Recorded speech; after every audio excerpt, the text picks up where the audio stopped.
আব্বা, ও আব্বা, আব্বা। না, এইভাবে তো খুঁজে পাচ্ছি না। এইভাবে ডাকলে কাম হবো না। আব্বা করিম। কি রে হারাম দাদা, আমি এটি।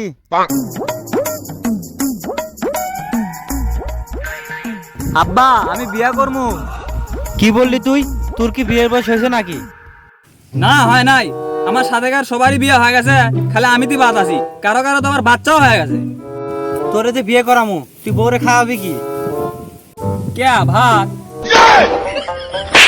সেটা তো আমিও জানি। ভাত আসতো কোথ থেকে? আগে কামাই করা শেখ, তারপর বিয়া। বিয়ে করাবো না সেটা বললি হয়? তুই মারলি কেন? বাপ হল থেকে তুই বেঁচে গেলি।